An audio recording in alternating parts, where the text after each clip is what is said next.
We're going to spend the first segment with her daughter, Lorna Luft, who is the best-selling author of Me and My Shadows, a family memoir, Living with Legacy of Judy Garland, and has a one-woman show, Songs My Mother Taught Me, a celebration of the music of Judy Garland.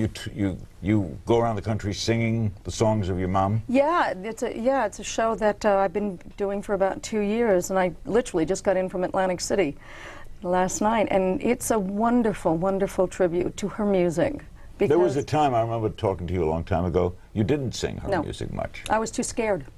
Why? I was too scared because it's overwhelming. It's an overwhelming legacy to be left. And I was too frightened. I don't think I was ready. I don't think that I understood it. I don't think I was ready to embrace it. And I wasn't ready yet to become comfortable with the legacy, with the ghost. It's a ghost. Well, you weren't just the daughter of a famous person. You were the daughter of a legendary famous. It's a little different, right? It is different. It comes with a lot of baggage. And it's not, you know, you didn't ask to have that with you.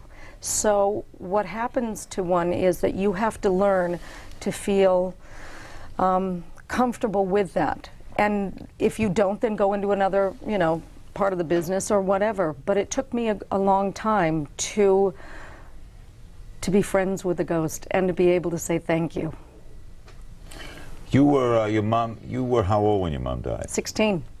And you were the kid. I mean, Liza's how much older than you? 7 years. 7 years. So she was in a career already, but you had not started a career, right, when your mom died?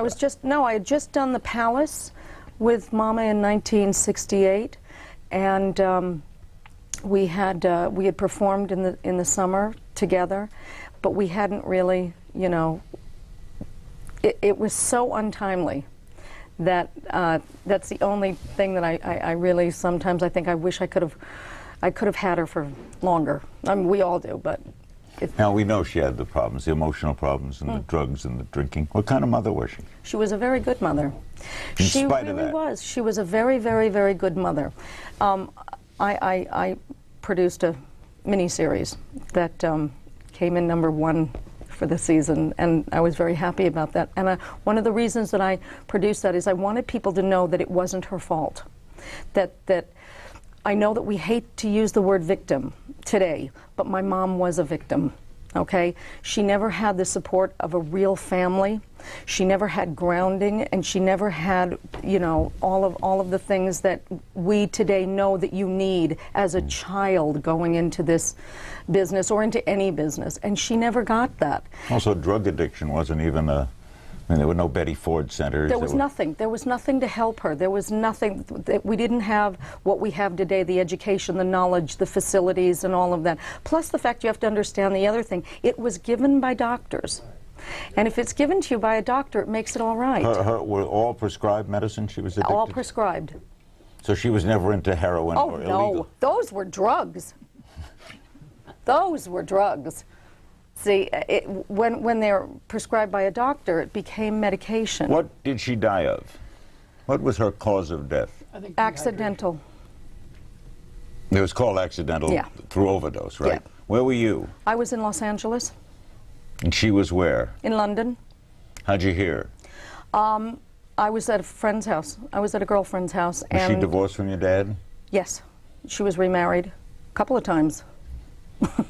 And I was at a girlfriend's house, and I woke up, and my girlfriend's mom told me, because I went to turn on the television, and she stopped me from turning on the television or the radio or anything like that, and she sat and she told me. There were times you were, apart from Liza a lot, are you friendly now? Oh, yeah. What caused that separation? You know, Larry, I've never said what caused that separation, because that's not the important part. The important part is that we're back together. Well, one of the important parts would be what effect did it have on your mother? Well, no, when my sister, after? Way after, and my sister and I are on the right track, and that's what's really important. How's she doing? Someone she's said they great. saw her the other day in New York, and she looks terrific. She's had a hip operation. She's great. She was ill for a while, right? Yeah, she had a hip thing with her hip, and it was really painful. We're going to ask everybody on the panel list, and of course you're going to be part of the panel, but how do you, as the daughter, see her legacy? how do I see her Yeah, legacy? how do you... Well, what's extraordinary is that, as I said, you know, I'm doing this show, you know, Songs My Mother Taught Me, and what's extraordinary is the range of audiences that come to see this show, and they are from little tiny kids to 13-year-olds to 14-year-olds to the older generation. So her legacy goes on. Her legacy will always go on, and it will always touch our hearts, because we will always not only have Judy Garland, but we will always have Dorothy. Yeah, I was fortunate enough to see her at the Palace. Wasn't she extraordinary? One of the great concerts of all time. By the way, well, we'll be telling you about this later, but Turner Movie Classics is going to be featuring a lot of Judy Garland movies throughout the month of July, including The Wizard of Oz. We'll bring in our whole panel when we come back. Don't go away.